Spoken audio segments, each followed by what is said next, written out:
Jadi saudara-saudariku yang terkasih, orang Katolik tidak ada yang tidak berdoa dengan pertolongan Maria.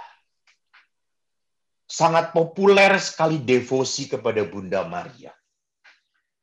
Bunda Maria sangat dekat di hati orang beriman.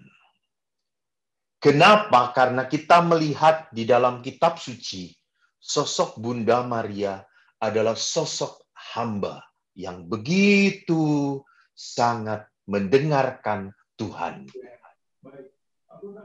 Apalagi saat ini kondisi kita sedang tidak, dalam tanda petik, tidak menguntungkan.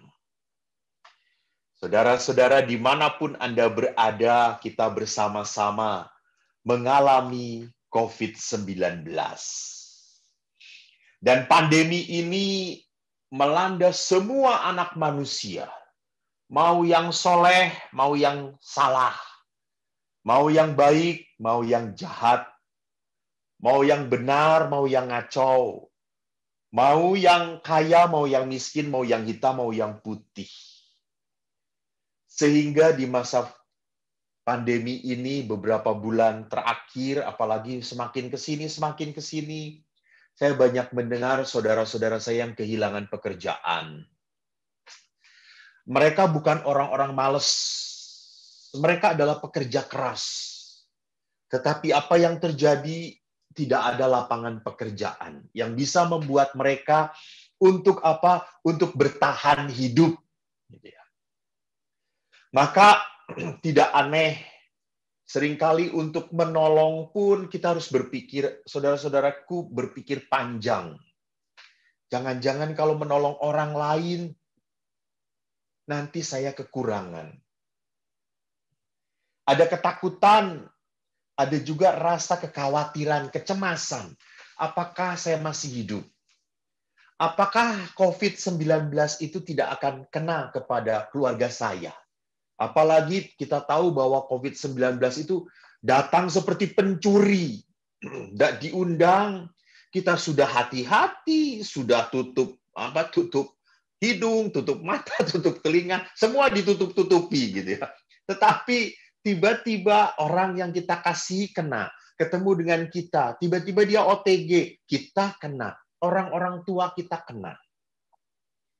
Maka tidak salah juga ada beberapa orang, saudara-saudari kita yang kehilangan iman, kehilangan kepercayaan. Saya baru pagi ini mendoakan arwah seorang bapak yang meninggal. Memang bukan karena COVID, tapi karena kanker. Jadi memang beberapa minggu ini saya pulang pergi mendoakan orang, memberi sakramen, orang yang meninggal karena kanker.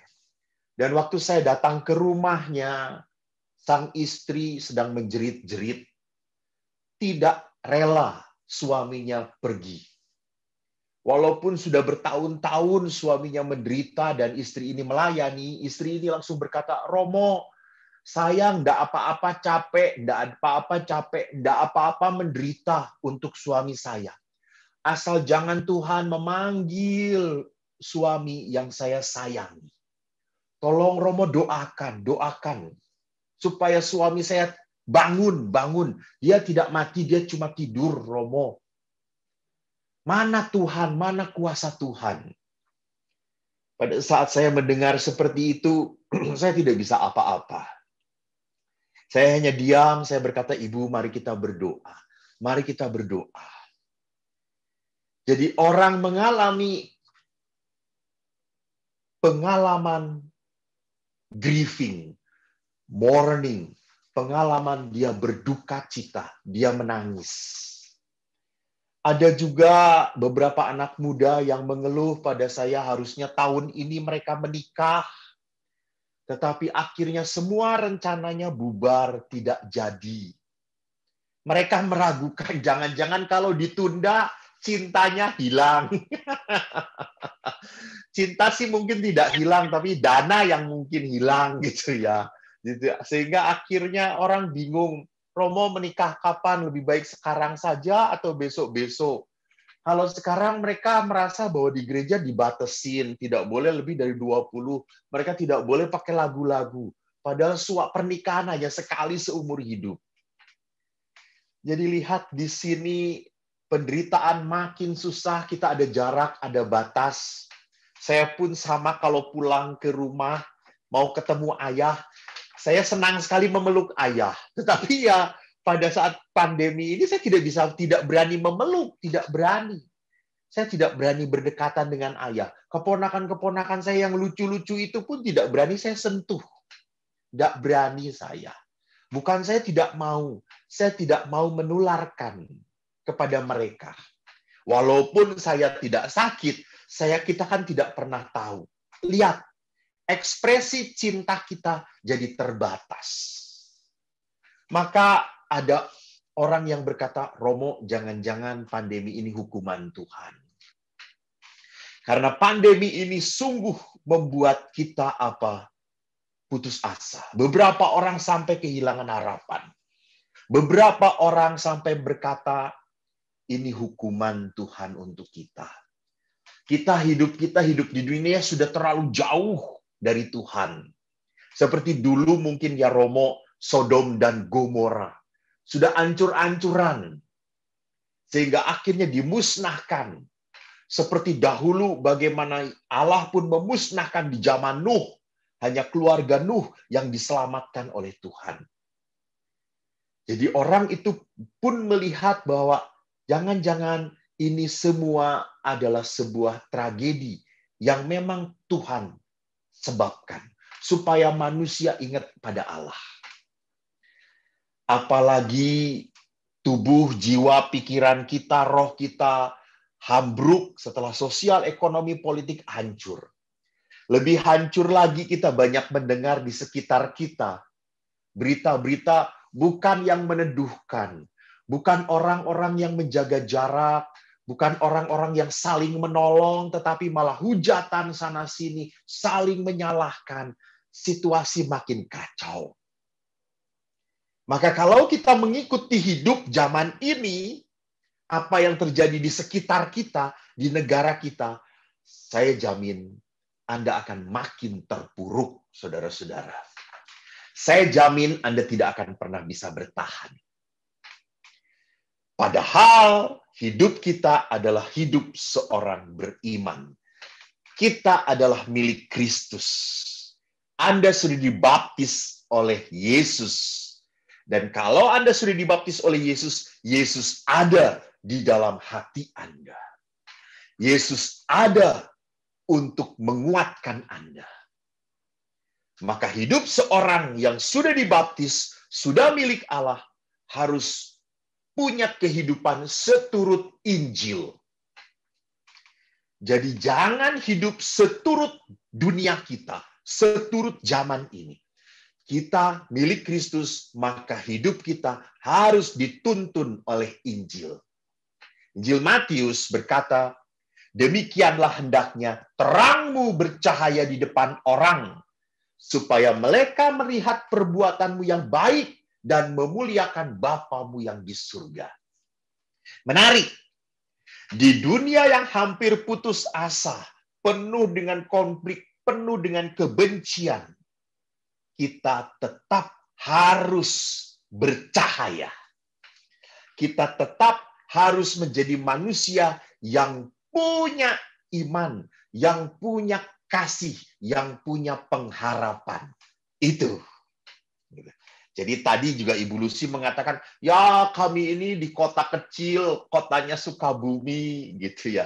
Ibu bukan hanya kota kecil, Nazaret pun kecil. Tetapi dari Nazaret muncul siapa? Bunda Maria. Muncul Bunda besar. Jadi saya jamin dari Sukabumi ini pun akan muncul. Muncul apaan ya? Saya tidak tahu. Akan muncul orang besar lah, katakanlah. Orang beriman gitu ya. Maka kita bersama-sama sekarang, bagaimana supaya kita menjadi pribadi yang bercahaya.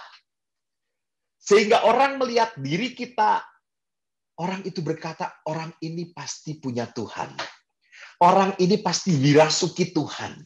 Hidupnya kok selalu ada sukacita. Hidupnya kok selalu ada damai. Maka kita kembali ke tema kita. Bagaimana hari ini kita akan menjalani iman saya bersama Bunda Maria. Mari kita lihat sosok Maria dari bacaan yang saya sajikan kepada Anda. Injil Lukas 1, 39-45. Dikatakan di dalam Injil, beberapa waktu kemudian berangkatlah Maria dan langsung berjalan ke pegunungan menuju sebuah kota di Yehuda. Di situ ia masuk ke rumah Zakaria dan memberi salam kepada Elisabet.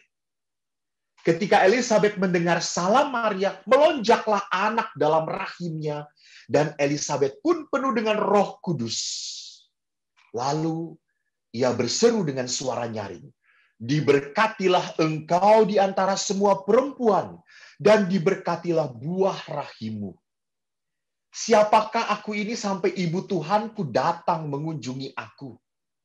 Sebab sesungguhnya ketika salammu sampai kepada telingaku, anak yang di dalam rahimku melonjak kegirangan. Dan berbahagialah ia yang telah percaya, sebab apa yang dikatakan kepadanya dari Tuhan akan terlaksana."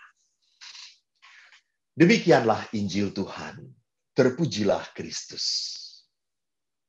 Saudaraku yang terkasih, Bunda Maria di dalam Injil bab 1 ayat sebelumnya dikatakan Maria mendapat kabar gembira dari malaikat Gabriel. Kita tahu Maria adalah orang sederhana. Tapi kesederhanaan itu bukan berarti Maria tidak berpendidikan. Tidak. Maria sangat berpendidikan. Maria sangat membaca Taurat. Maria membaca kitab nabi-nabi.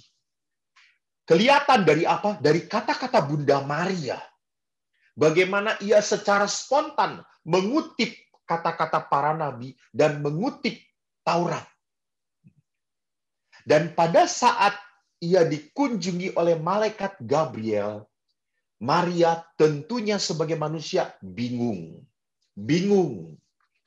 Namun kebingungannya tidak menjadi hal yang utama. Jadi kebingungan dan percaya itu saling saling berebutan antara bingung atau percaya. Dan Maria lebih percaya. Aku ini hamba Tuhan, terjadilah padaku menurut perkataanmu itu. Jadi Maria tahu bahwa yang hadir, yang datang menyampaikan kabar sukacita adalah utusan Allah. Maka dalam kebingungan, seperti Gabriel mengatakan, lihat, saudaramu Elisabet, di masa tuanya ia sedang mengandung. Itu semua karena kuasa Roh Kudus, karena kuasa Allah. Maka Maria di dalam kebingungannya, dan ia menjawab, aku ini hamba Tuhan, ia pun lari menuju rumah Elisabet. Dan apa yang terjadi? Elisabet meneguhkan keraguan Bunda Maria. Elisabet meneguhkan kebingungan Bunda Maria.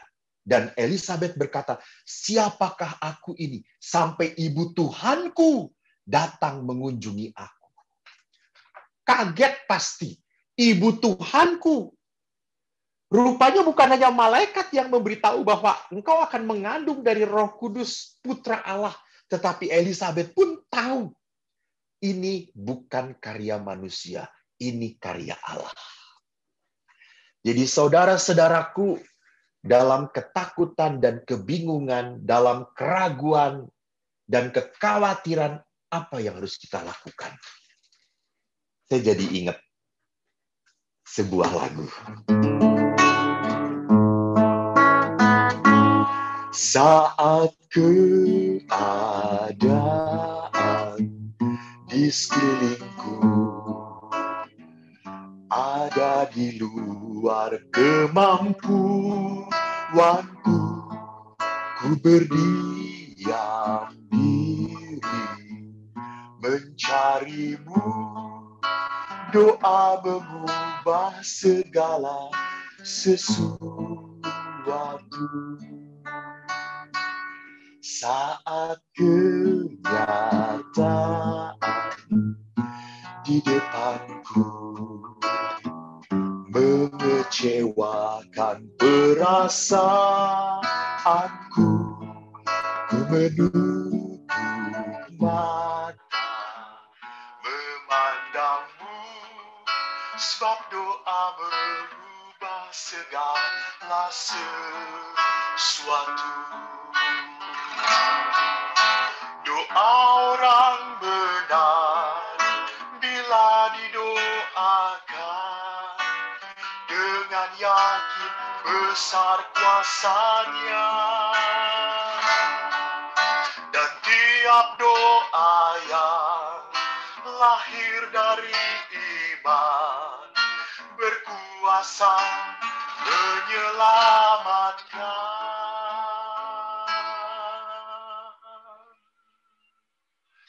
Seperti batang air di tanganmu,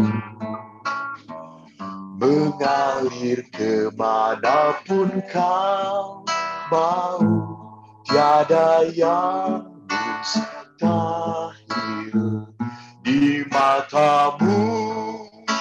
Doa mengubah segala sesuatu.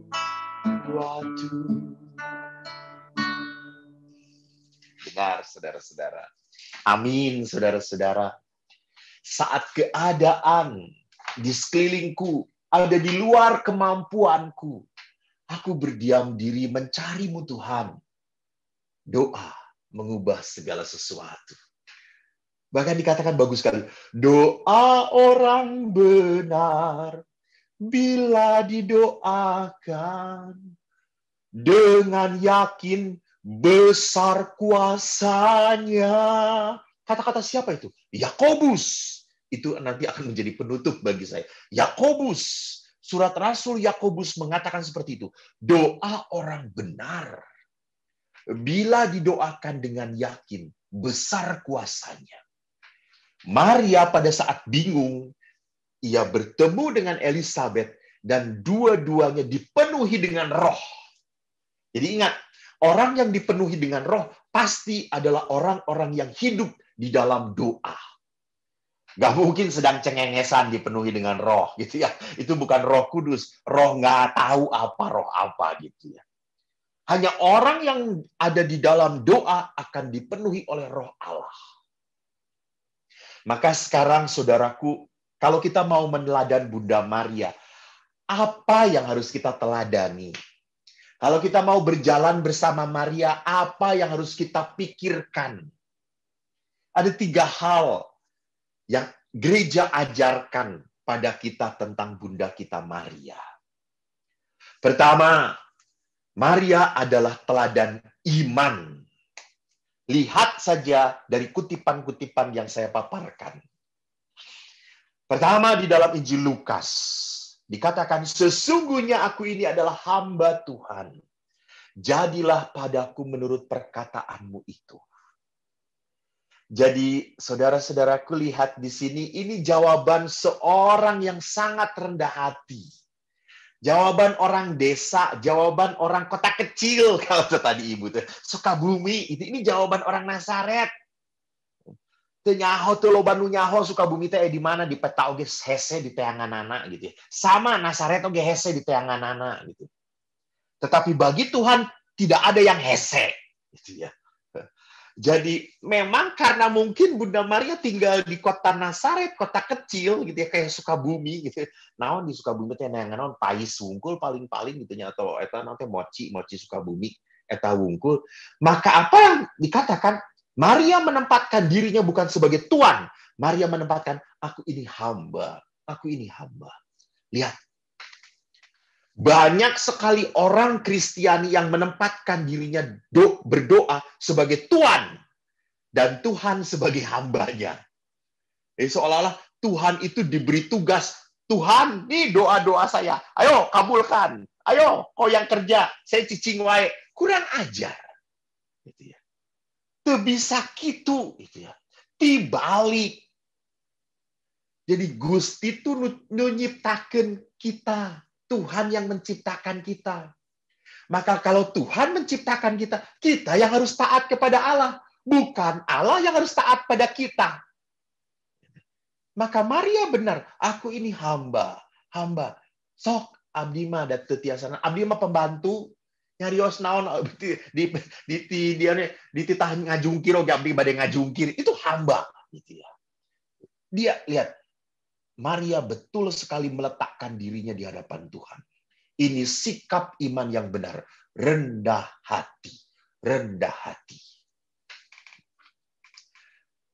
Lukas 8 mengatakan, ia menjawab mereka, siapa ibuku? Ibu dan saudara-saudaraku ialah mereka yang mendengarkan firman Allah dan melakukannya.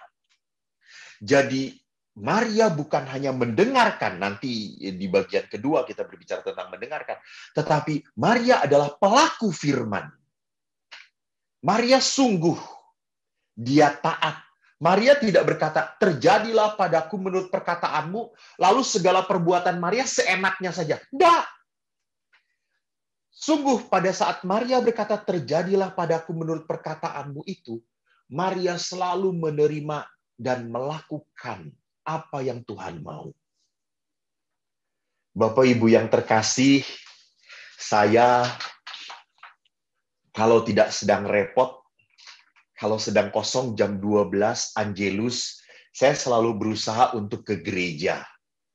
Kebetulan saya tinggal di gereja Helena, dan di belakang gereja Helena itu ada patung Pieta. Dan setiap saat saya Angelus, sampai kepada bagian ketiga yang kita doakan, sabda telah menjadi daging dan tinggal di antara kita.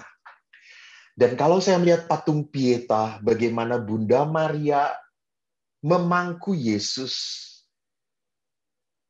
dan pada saat doa Angelus kita menyapa, aku ini hamba Tuhan, terjadilah padaku menurut perkataanmu. Saya yakin, ibu mana sih yang tidak menangis melihat anaknya mati di tangan dia. Jadi pada saat saya melihat bagaimana Michelangelo menggambarkan Yesus ada di pangkuan Bunda Maria, Maria pun selalu berkata, terjadilah padaku menurut perkataanmu itu. Kalau memang kehendak Allah harus pahit dalam hidup saya, ya kepahitan itu tetap akan saya telan. Itu sikap seorang hamba. Jadi kepahitan itu bukan menjadi sarana supaya dia menjadi pahit lagi. Tidak. Ini adalah sarana pemurnian.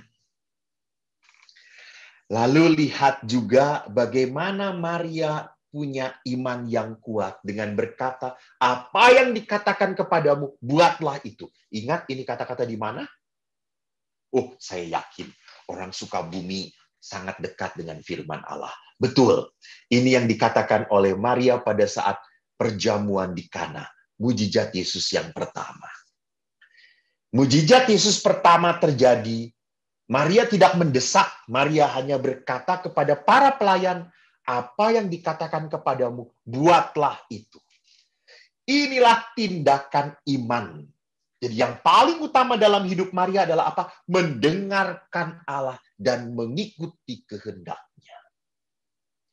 Jadi bukan mendengarkan keinginan saya, bukan mendengarkan kerinduan saya, bukan mendengarkan mimpi-mimpi saya, bukan, tapi mendengarkan Allah dan mengikuti kehendak Allah. Inilah yang dikatakan sebagai apa? Iman. Jadi iman adalah dasar dari segala sesuatu yang kita harapkan dan bukti dari segala sesuatu yang tidak kita lihat.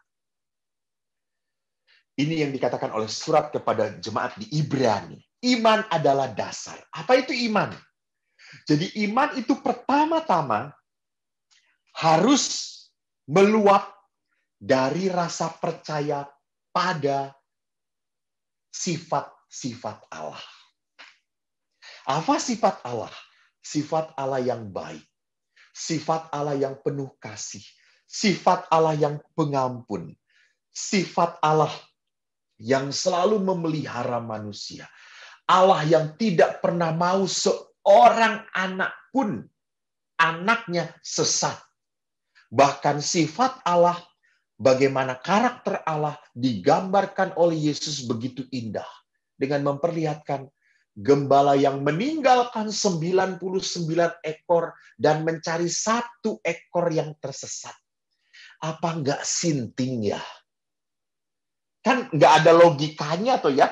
Masa ada gembala punya 100 ekor, 88 ditinggalkan neangan nu hiji. Nya moal mungkin antepkeun we nu hiji gitu ya. Biasanya juga kayak gitu. Tinggalkan we nu hiji. Sama toh kalau kita juga misalnya di kelompok-kelompok, entah itu persekutuan-persekutuan, ada 1 orang yang nyebelin banget, suka ngaco, terus ngisi-ngisi saya keluarkan lah. Untuk apa ada di sini gitu, jadi ngaco wae aya jelema eta mah geus keluarkan lah gitu. Tidak, bagi Allah, Allah tidak pernah rela 1 anaknya pun hilang. Jadi memang Allah itu adalah Allah yang menghendaki kita semua masuk surga. Bahkan orang yang mungkin kita sebelin juga di dunia ini, enggak, Allah ingin bahwa orang itu masuk surga. Jadi lihat, kita harus punya iman bahwa karakter Allah adalah karakter yang seperti digambarkan oleh Yesus. Dan kita tidak hanya tahu, kita pun harus merasakan bagaimana Allah mengasihi kita, bagaimana Allah itu menjadi benteng kita, bagaimana Allah itu menjadi pelindung kita, bagaimana Allah itu menjadi sumber kekuatan saya. Itu harus menjadi pengalaman dalam hidup kita. Jadi tidak cukup kita tahu, kita pun harus mengalami. Maka iman itu, dasar iman itu akan menjadi kuat dalam hidup kita kalau kita semakin mengalami pengalaman Tuhan. Maka iman kita akan tumbuh. Jadi memang iman itu tidak bisa diam saja. Enggak, iman itu harus berkembang. Dan lihat, Rasul Paulus berkata, iman itu timbul dari pendengaran oleh firman Kristus. Jadi lihat, iman itu bukan timbul dari baca, dari mendengarkan. Mendengarkan itu berarti apa? Itu adalah apa? Ketaatan seorang hamba. Seorang hamba itu kan pasti mendengarkan tuannya mau ngomong apa, tuannya nyuruh apa. Dia mendengarkan. Jadi Paulus pun memperlihatkan kepada kita ketaatan seorang beriman adalah keberanian, kerelaan, kemauan, dan kesungguhan untuk mendengarkan Allah. Dan Paulus berkata kepada jemaat di Efesus, sebab karena kasih karunia kamu diselamatkan oleh iman. Tetapi iman bukan semata-mata hasil usahamu, tetapi pemberian Allah. Lihat, jadi iman di dalam hati kita itu adalah pemberian Tuhan. Dan pemberian ini harus dikembangkan oleh kita. Ingat, beberapa hari yang lalu pada hari Minggu kita berbicara tentang talenta, uang mina. Allah memberikan talenta, uang mina. Untuk apa? Dikembangkan, bukan disimpan. Sama, iman itu pemberian Allah yang harus kita kembangkan. Maka mengembangkannya lewat apa? Doa, persekutuan doa. Anda saling mendoakan, berdoa syafaat dengan orang-orang untuk mendoakan orang lain. Ada orang lain yang berkesusahan, saya bisa mendoakan, saya tolong doakan ya, atau saya bisa melakukan apa? Saya bisa melakukan apa? Ini bahwa pemberian Allah itu tidak saya diamkan. Pemberian Allah itu harus saya olah, saya usahakan. Supaya apa? Berbuah. Kan Allah itu kan di dalam bacaan kemarin itu Allah menuntut buahnya. Jadi jangan sampai diberi 5 tetap 5, harus ada buahnya, entah berapapun. Itu berarti apa? Kita mengolah, kita mengusahakan, tidak diam saja. Lihat, itulah iman dari Bunda Maria. Yang kedua, kita bisa belajar dari Bunda Maria tentang apa? Kasih. Kita lihat kutipan kitab sucinya. Maria adalah orang yang dipenuhi oleh kasih Allah. Sehingga kuasa Allah memenuhi hidupnya. Itu yang dikatakan oleh malaikat Gabriel waktu memberi kabar. Salam hai engkau yang dikaruniai, Tuhan menyertai engkau. Jangan takut Maria, engkau beroleh kasih karunia di hadapan Allah.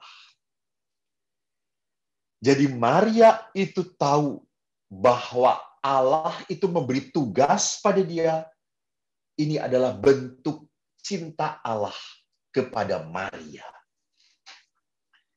Jadi saudara-saudaraku lihat di sini, bukan hanya kasih karunia diberikan kepada Maria, tetapi Lukas pun menekankan Roh Kudus akan turun atasmu dan kuasa Allah yang Maha Tinggi akan menaungi engkau. Jangan takut, Maria. Jadi saudara-saudaraku, rasanya bukan hanya Maria yang punya tugas. Kita pun sama punya tugas. Saya punya tugas panggilan sebagai apa? Imam, sebagai imam. Saya sering takut kalau umat tidak mencintai saya gitu ya. Kan kalau umat tidak mencintai saya berarti apa? Berarti nggak ada yang ngirim makanan ke kita gitu ya. Kita makan apa? Super mie lagi gitu ya. Mungkin kalau Romo Dwi di Sukabumi ya makannya mochi lagi jadi bulet gitu ya. Jadi lihat, mungkin ada kekhawatiran. Jangan takut. Engkau beroleh kasih karunia, maka aku menjadikan engkau imam. Sama.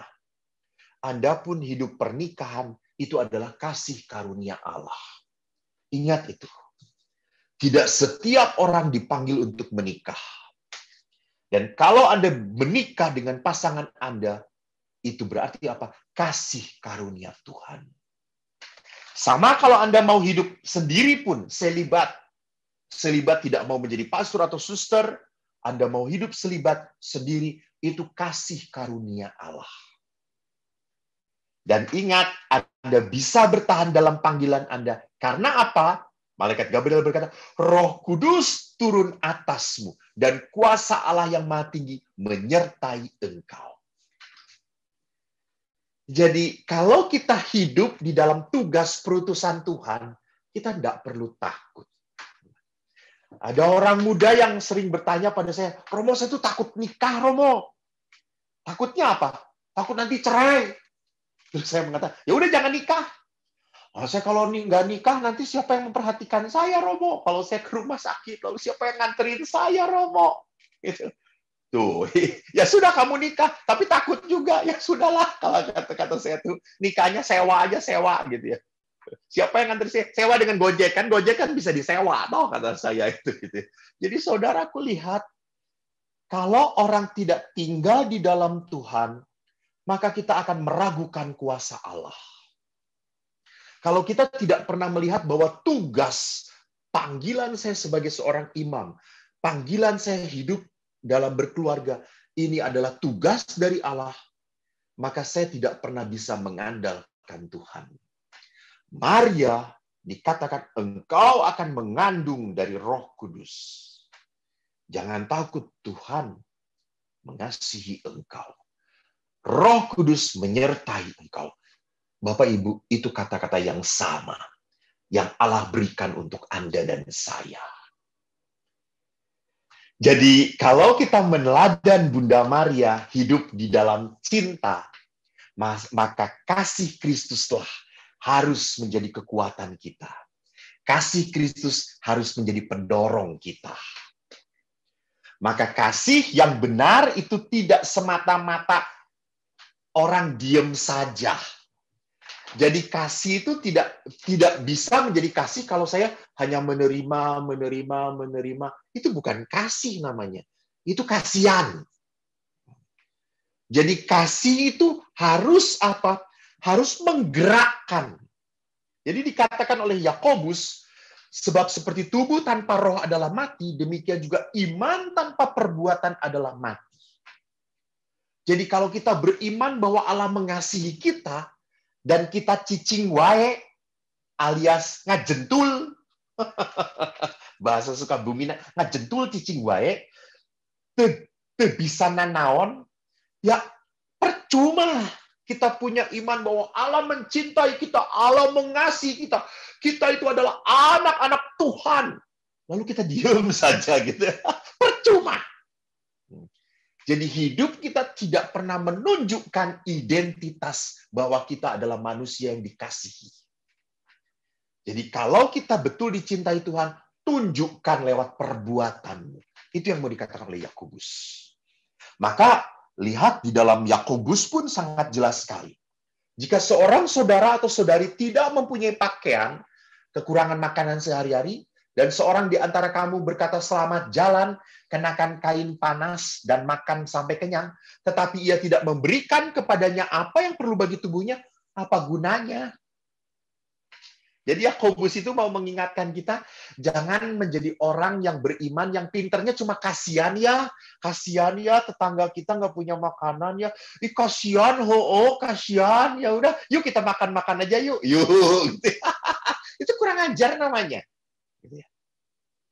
Nggak perlu kita mengatakan kasihan.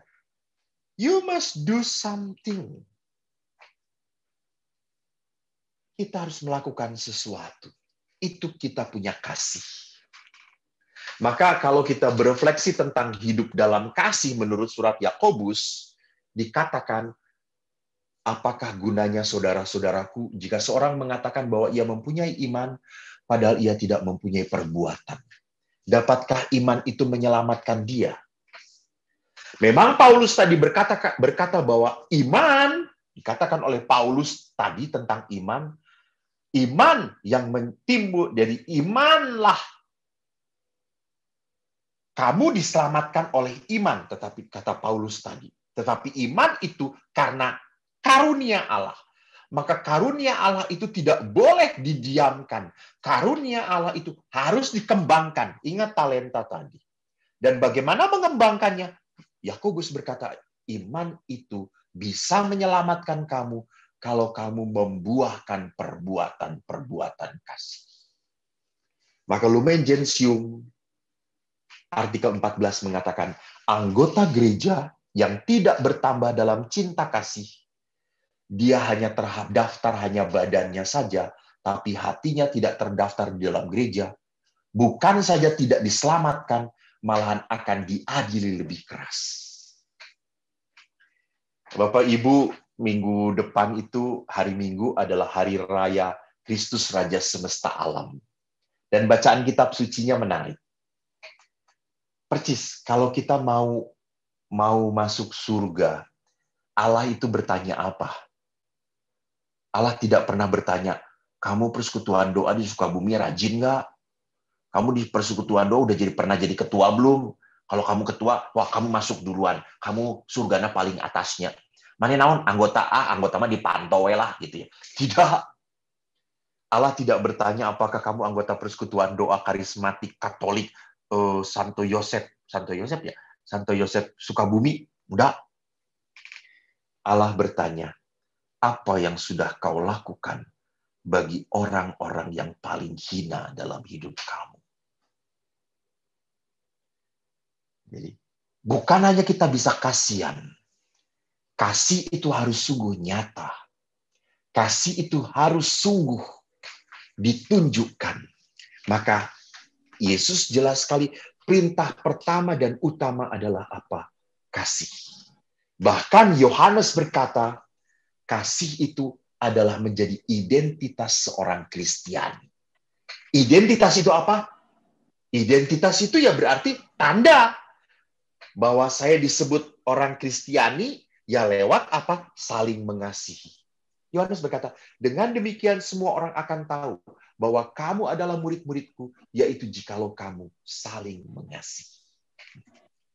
Jadi kita punya identitas sebagai Katolik, sebagai orang Katolik, bukan karena kita pakai salib gede gitu ya, dipasang gede gitu. Kadang-kadang kalau ada orang Katolik yang pakai salib gede, saya mengatakan, Pak, pakai tuh pasang salib yang di gereja gede banget gitu kan saya tuh. Pakai tah gitu ya, supaya nyaho kote Katolik gitu ya. Ada juga orang-orang yang Ada orang yang saya menyedihkan gitu, ada di sini video orang-orang menghujat orang lain pakai rosario. Aduh Tuhanku Yesus gitu ya. Saya malu gitu ya. Saya malu pakai rosario tetapi orang ngomong tanpa cinta kasih gitu ya. Menghajar orang, menghakimi orang dengan seenaknya. Bukan. Orang Katolik, pengikut Kristus, hanya bisa ditunjukkan dengan perbuatan kasih. Jadi jangan berlawanan antara kita pakai rosario, pakai salib, tapi kata-katanya nyakitin, nyelekit kepada orang lain. Please deh. Nggak seperti itu. Tapi jangan sampai juga seperti seorang anak kecil yang pernah saya tanya. Anak itu pakai rosario, rajin sekali. Dia kalau rosarionya diminta diberkatin.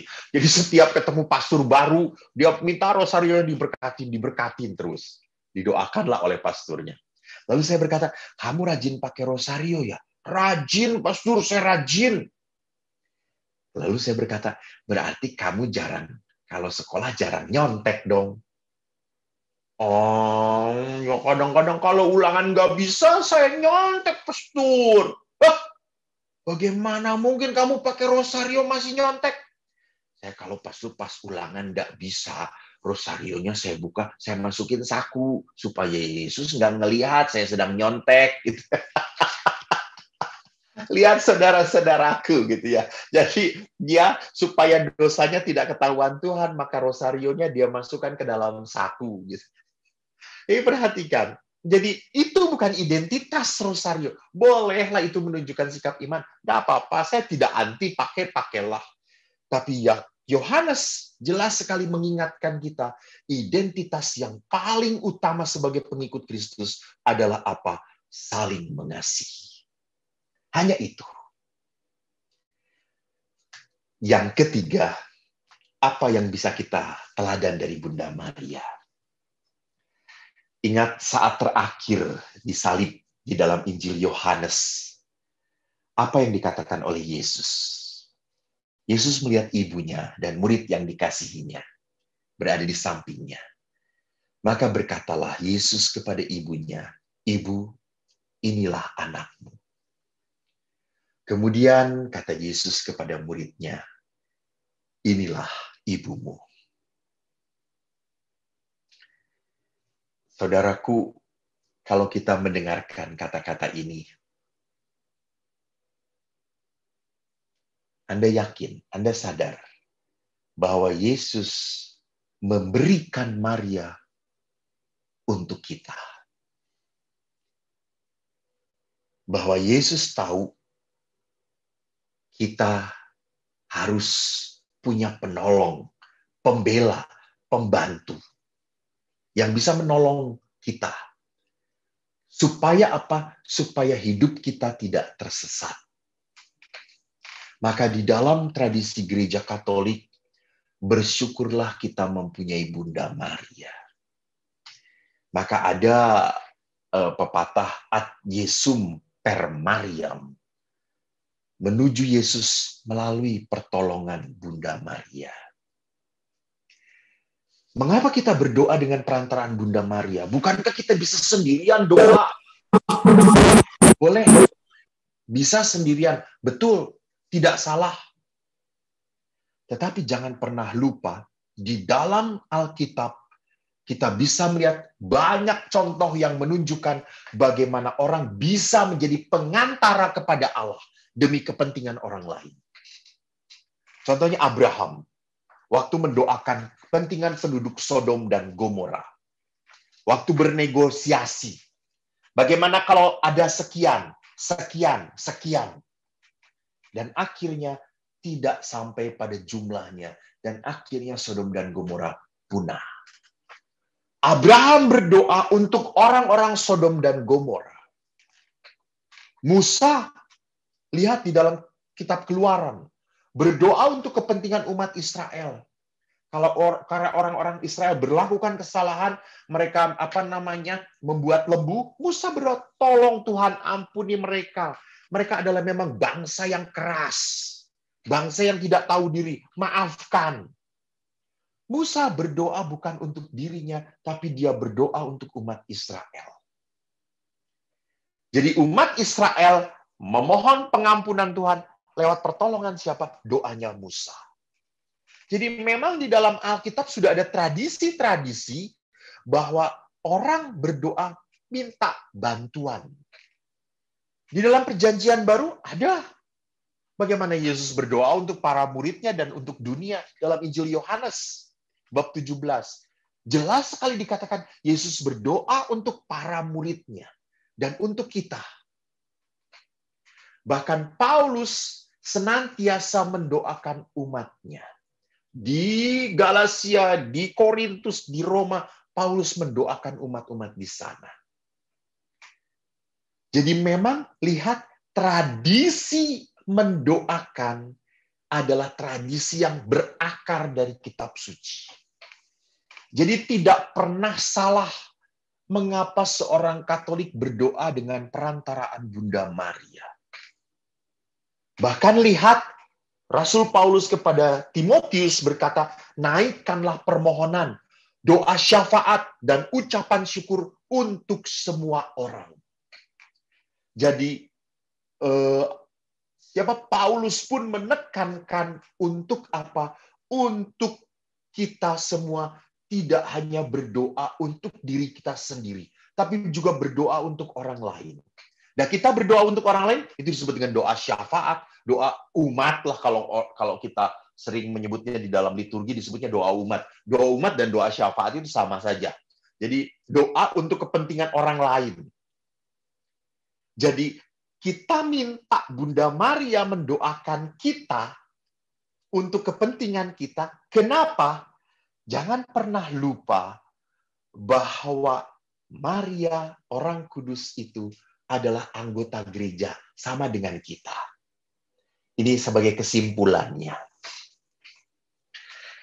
Saya nanti perlihatkan di belakangnya. Jadi Maria itu adalah anggota gereja. Jadi anggota gereja di dalam gereja Katolik, teologi Katolik itu ada 3.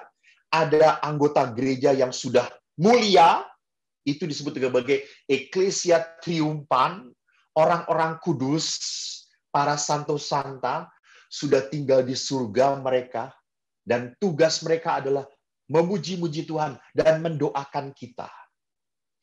Dan yang kedua, warga gereja yang ada di api penyucian, itu yang disebut sebagai Ecclesia Penitens, itu orang yang sudah tidak bisa memohon lagi, dan kita bisa mendoakan mereka. Dan para kudus pun bisa mendoakan mereka. Dan yang ketiga adalah kita, umat Allah yang masih berziarah. Maka disebut sebagai Ecclesia Militans. Umat Allah yang sedang bertempur, bergumul dengan kehidupan dunia. Maka butuh sekali apa? Didoakan oleh Maria. Oleh orang-orang kudus. Tidak salah, sangat betul sekali. Ada akarnya di dalam kitab suci. Maka kalau Yesus memberikan Maria kepada kita, itu berarti apa? Inilah manusia yang berkenan kepada Allah. Biarlah ia menjadi kekuatanmu juga. Dan saya yakin Yesus pun sudah merasa dikuatkan oleh Maria. Maka doa seseorang yang bisa berguna bagi orang lain bisa dilakukan. Itu yang disebut sebagai doa syafaat. Yang kedua, itu yang tadi saya nyanyikan. Doa orang benar sangat besar kuasanya. Dalam Yakobus bab 5 ayat 16. Karena itu, hendaklah kamu saling mengaku dosamu dan saling mendoakan. Doa orang benar, bila dengan yakin didoakan, sangat besar kuasanya. Bapak Ibu yang terkasih, sejenak lagi kita akan mohon agar roh Allah itu turun dalam hati kita. Mari kita tundukkan hati kita. Kita tahu bahwa hanya Allah kekuatan kita. Hanya Allah gunung batu kita. Biarlah kuasa Allah tercurah di dalam diri kita. Hatiku tenang berada dekatmu, Kaulah jawaban hidupku. Hatiku tenang berada dekatmu, Kau yang pelihara hidupku. Pertolonganmu begitu ajaib, Kau telah menyembuhkanku. Di saat aku tak sanggup lagi, di situ tanganmu bekerja. Pertolonganmu begitu ajaib, Kau telah memikat hatiku. Kini mataku tertuju padamu, ku rasakan kasih-Mu, Tuhan. Sekali lagi mari kita coba rasakan kebaikan Tuhan. Hatiku tenang berada dekatmu, Kaulah jawaban hidupku. Hatiku tenang berada dekatmu, Kau yang pelihara hidupku. Pertolonganmu begitu ajaib, Kau telah memikat hatiku. Di saat aku tak sanggup lagi, di situ tanganmu bekerja. Pertolonganmu begitu ajaib, Kau telah memikat hatiku. Kini mataku tertuju padamu, ku rasakan kasih-Mu, Tuhan.